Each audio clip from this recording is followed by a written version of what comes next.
Today I'm showing you a really cool build that no ninjas, as far as I've seen, are really playing right now. Every ninja wants to use a sword, and there's nothing wrong with that, but the Kunai and Shuriken build, as you can see right here, is really cool in my opinion and fun to play as well. Now you can use the bow, and I will include the bow setup. This is just 2 minutes of gameplay so you can see the build and how it's played, and then I'll show you everything you need to know. Now the bow, in my opinion, is not meta. It can be used, but the Kunai, in my opinion, is meta because it excels in two areas the bow does not. It is faster and more efficient to kill Scrakes and Fleshpounds, and it has more maneuverability and survivability while keeping the same DPS or better in boss fights. So I'm showing the Kunai and Shuriken. We will be using the shock traps, basically every shock trap and grenade in this build. You just toss it at a Fleshpound unless you're playing Hell on Earth. You're going to be absolutely fine with just quickly stunning them and melting them in the head. You can fire the Kunai basically as fast as you can hit RT. If you got a rapid fire controller, that's even better. This is not rapid fire. This is just me messing around, having some fun, and then clipping it. So this weapon right here straight melts the Scrakes and Fleshpounds as long as you get them stunned with that shock and they can't move for like 2 seconds. They're dead. So we will be getting 99 rounds once one thing is fixed. Right now you only get 66 on the Shuriken and Kunai. Actually, when you watch this, we already might have that fixed. That should be fixed in the day one patch or the one right after that. And yes, we'll be getting 99 rounds on our Kunai and Shuriken. I think the bow comes out to like 140 actually. The bow is fucking crazy how many rounds you get. But that's the gameplay right there, just so you can see a little bit of that. Let's get right into the build, and I'll be showing you everything you need to know. For the skills, we're going to be taking maximum health over maximum armor. Medics can replenish our health. They can't replenish our armor, so that's really a no-brainer. We're going to be taking the increased damage while aiming down our sight over having to get the headshot, because the Kunai and Shuriken both have insanely low ADS times, so Roaring Tiger just makes more sense. Right now, on basically day 3 of launch, we haven't got our day 1 patch yet. This should hopefully be fixed very soon. Right now, the maximum ammo capacity with all weapons is not getting the increase. Once it is fixed, we'll be getting 99 rounds in our Kunai and Shuriken. I think it's 140 rounds, 140-ish rounds on the arrow if you use the bow. Now, currently, I think it's 66 and 66 with the Shuriken and Kunai, and it is 91, sorry, yeah, it's 91 with the maxed out setup on the bow, and once that gets increased, it's like 140 something or 160, I forget what it becomes with the 50% increase for the bow. Moving on though, we're going to have one part of our bow that's giving us stumble, and this is just to increase that, just making it a little bit easier if you miss the headshot to get that headshot on the next shot. So here, this is okay, but we really can't benefit from the heal. This gives us basically about the same amount of damage on boss fights and high health enemies, actually a little bit more damage probably, or about the same, but it also allows us to heal. So we'll be taking this over that. Moving on to our throwables. This is basically just to kill Scrakes and Fleshpounds. That's the only thing you really use this on 90% of the time. So we're going to be increasing our number just so one hits. We don't really care about the radius, just throw it directly at them or very close to them, like you see in that video right there, and no problem. And they stay stunned so long that they die before they get unstunned, as long as you're good. Over here, I chose to take the armor and the health because this and this, all these other ones, they're okay. They're just not really that good or really beneficial. They're just okay. So I took a way to gain back health and a way to gain back armor. And here, this is for bosses. And anytime it gets like real and you have to use 3 just in general gameplay, then you get 20% buff while it is out. And then it's very easy once one gets replenished, just use that one immediately and you get your buff back if you want. So I do like that right there. It's a nice little easy way to get 20% on boss fights. As mentioned, that's for the health. This is just to make it easier to get that health back. And also, it allows us to kill very large groups of ads very easily and hit the elite that's probably sitting in there as well. So right here, you have two choices. Obviously, hard is difficulty, and even for some players on hard, might want to run Punishing Chain. Any other player is going to want to run Leopard Fist.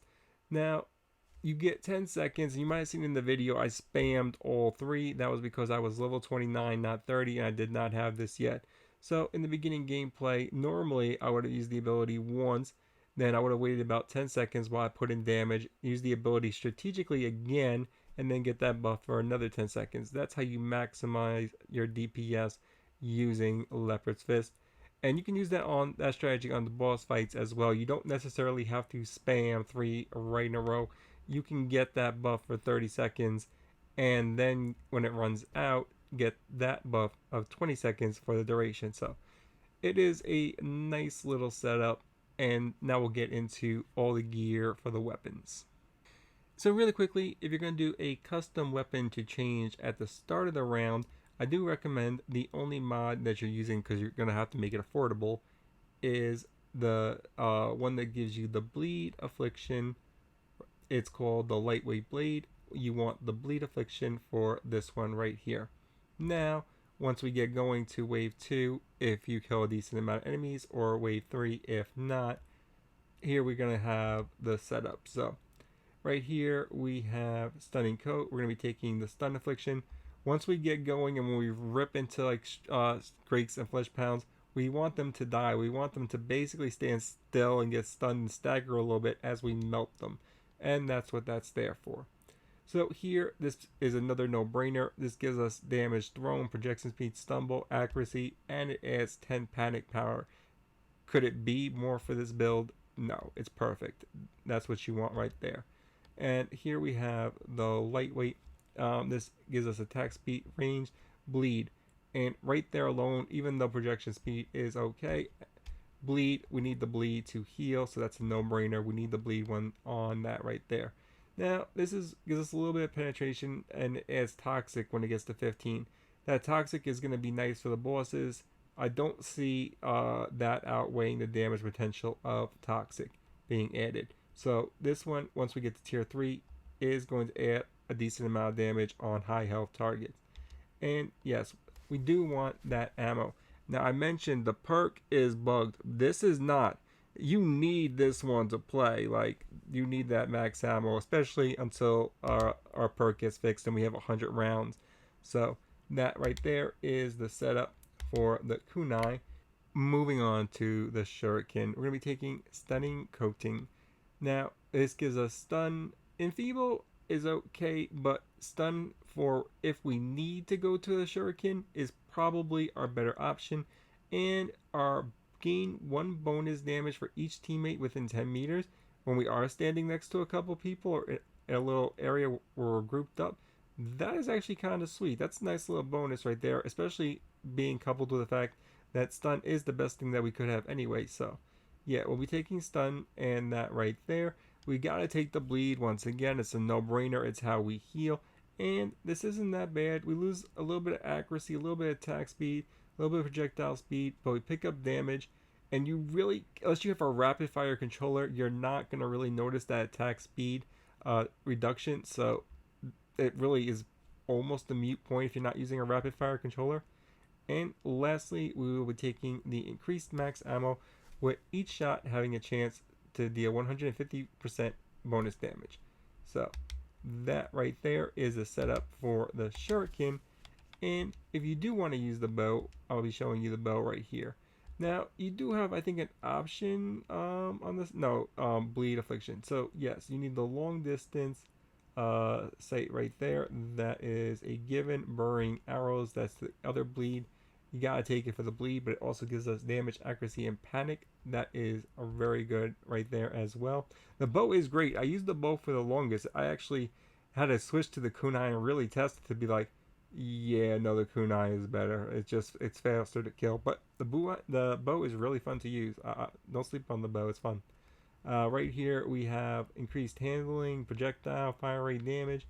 Once again, that is the best option. Large quiver. Now this one is kind of interesting. You don't really need the large quiver, especially once the perk is patched. you can very easily just take increased attack speed and a little bit reduced ammo, or neither one at all, and make the bow cheaper and easier to get one round earlier. Very easy to get on wave 2 if you want doing it like that. Lastly, I'm going to be recommending Silk String. Now the game does say that this one is worth a little bit more, but personally I don't think the projectile speed really matters for the most part. It's not going to make or break. The damage and the fire rate kind of cancels out, and this gives us stumble. So I kind of feel like they're about even, but the bonus ability, because we can get the perk, and we have selected the perk for the stumble power to even increase this further. So instead of adding 20 stumble power, what this equates to is adding 50 stumble power. So that is actually pretty decent. And you will notice it. You'll notice that stumble actually taking effect here and there. And that is why I recommend the Silk String. And as I said before, I haven't seen really anyone play this build. Everybody's using the sword right now. So if you are liking this build, you can be unique and do what not everybody else is do, but just kill just as well. I'm having a lot of fun with this build. Anyway, if you liked the video, leave a like, comment, share. It helps others find the video. I hope this helped.